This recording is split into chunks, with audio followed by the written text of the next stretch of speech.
Pour vous aider à tracer des formes vectorielles, Illustrator CS6 a mis à votre disposition l'outil de forme qui va vous permettre de tracer des formes basiques très facilement. Donc une fois que vous avez ouvert votre document, si vous souhaitez accéder à cet outil de forme, il vous suffit de vous rendre dans le panneau d'outils présent sur la gauche de votre écran afin de sélectionner par exemple ici l'outil rectangle. Si vous maintenez votre clic enfoncé, vous pouvez ici choisir parmi l'outil rectangle, rectangle arrondi, ellipse, polygone, étoile ou encore halo. Je vais donc dans un premier temps sélectionner l'outil rectangle qui va me permettre ici de réaliser par exemple la forme d'une maison. Donc, je clique, je maintiens mon clic enfoncé, je me déplace comme ceci afin de donner la forme que je souhaite à ma maison. Lorsque je relâche, j'ai donc bel et bien créé un rectangle. Je peux maintenant procéder de la même façon afin de réaliser une petite porte ici en dessous. Je clique, je maintiens mon clic enfoncé et je relâche et j'ai donc ma porte qui a été créée. Alors si j'avais voulu par exemple créer un carré et non un rectangle, je vais pouvoir ici réaliser une petite fenêtre. Je clique et je vais pouvoir utiliser la touche Shift de mon clavier que je maintiens appuyé. Et lorsque j'agrandis, comme vous pouvez le voir, mon rectangle, eh bien celui-ci se transforme en fait en carré. Je relâche et j'ai donc un carré qui a été créé. Alors vous avez aussi une autre forme que vous allez pouvoir utiliser. Il s'agit cette fois-ci de l'outil rectangle arrondi. Donc vous allez pouvoir réaliser exactement la même chose, des rectangles mais aussi des carrés, tout en procédant de la même façon, ce qui va me permettre ici, par exemple, de créer une deuxième fenêtre, mais avec les angles arrondis. Donc je clique, je vais maintenir la touche Shift de mon clavier enfoncé, évidemment, afin de réaliser, comme vous pouvez le voir, un carré. Je relâche et j'ai donc un carré aux angles arrondis qui apparaît. Alors vous avez aussi quelque chose de très intéressant avec cet outil. Si par exemple je clique, je maintiens mon clic enfoncé, je réalise ici un rectangle, je peux, à l'aide des flèches directionnelles de mon clavier, donc les flèches du haut et les flèches du bas, décider par exemple de modifier les angles. Donc je n'ai pas encore relâché le clic de la souris.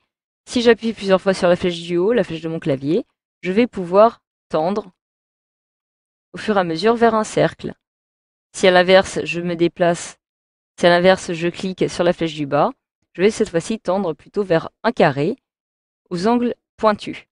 Donc je peux ainsi modifier les angles que je vais souhaiter attribuer à mon carré. Je vais supprimer cette figure. Donc je vais supprimer cette forme vectorielle en appuyant sur la touche Supr de mon clavier.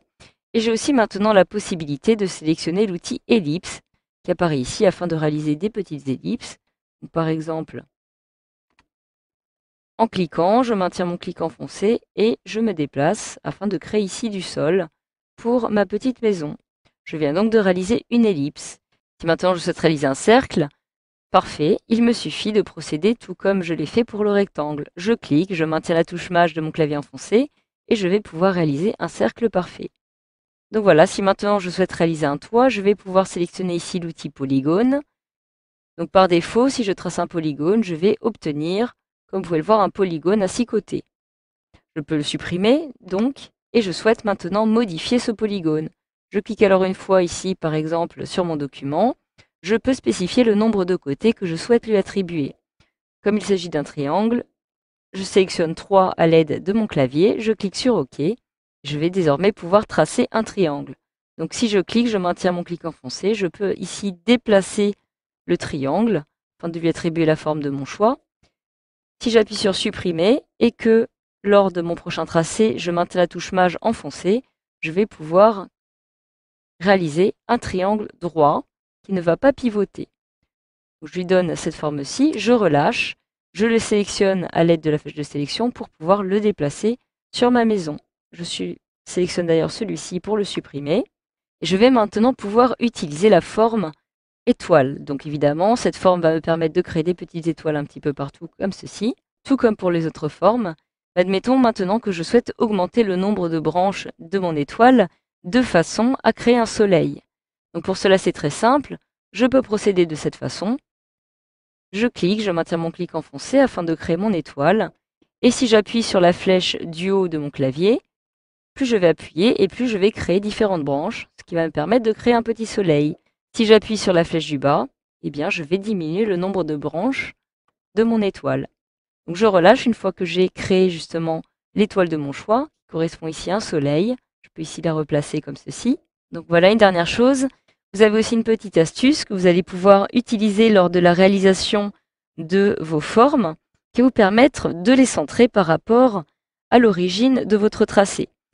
Par exemple, si je sélectionne une fois de plus l'outil rectangle, que je clique ici et que je maintiens la touche Alt de mon clavier enfoncé, automatiquement, eh bien, le point sur lequel j'aurais cliqué la première fois va correspondre à l'origine de ma forme. Il s'agit bien du centre, comme vous pouvez le voir.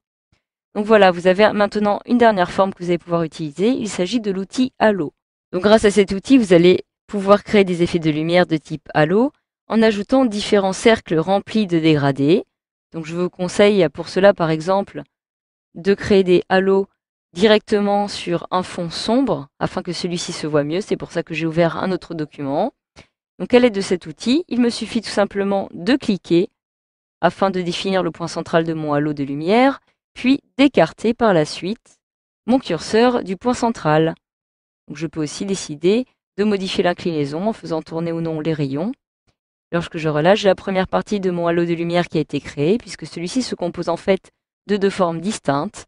Et si maintenant je clique à côté pour créer la forme qui va me permettre de terminer mon halo, je clique. Tout en maintenant mon clic enfoncé, je peux ici modifier cette deuxième forme. Et lorsque je relâche, j'ai donc bel et bien mon halo lumineux qui a été créé. Donc voilà, grâce à cette formation, vous savez maintenant désormais comment réaliser des formes vectorielles sous Illustrator CS6.